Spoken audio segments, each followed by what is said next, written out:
Hello guys! Welcome back to my YouTube channel. Good morning everyone. My name is Cassandra and ngayon nandito kami sa beauty product ng New. So sabi nila pag ginamit mo yung toothpaste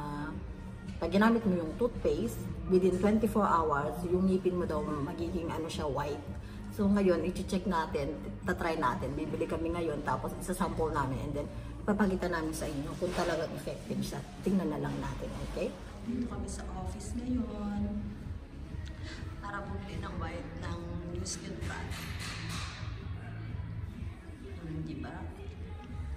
Ang dami magaganda, pero Everybody wears that. si Ate Harvey, tingin na lang dyan pag may time. Maraming mga customer na bumibili dito. Kanina lang may pumunta siya kasi lang hindi naman namin sila masyadong maintindihan because I cannot really speak Russian. Some I can understand but not all of it.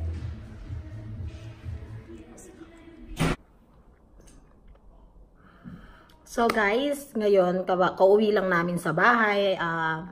Yung mga napamili ko is dalawa nito, yung toothpaste na sinasabi. So bumili ako ng dalawa para itatry natin, tapos itatry ko kung talagang maganda nga yung product. So bumili ako nito ng dalawang toothpaste, tapos bumili rin ako ng lipstick. Yung isang piraso ng lipstick sa Russian money is 1,199. Sa pera natin sa Pilipinas, it's about 800 pesos. So, bumili ako ng dalawa. Itatry ko din siya. Tapos, bumili din ako ng toner. Ito siya.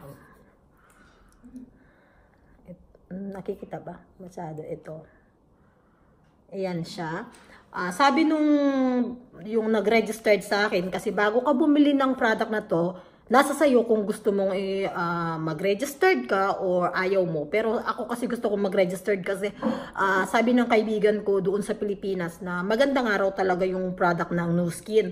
So bumili rin ako ng toner, tapos bumili din ako ng waterproof na makeup remover. Hindi ko na maalala kung magkano to eh. Basta, siguro, ewan ko, hindi ko na siya naalala kung magkano siya. So, itatry ko siya lahat.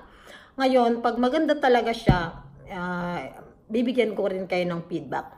So, anyway guys, that's it for today. I hope you like this video.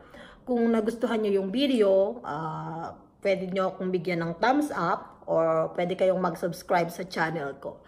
So guys, blessed day everyone and have a wonderful Monday afternoon. Bye! See you next time again.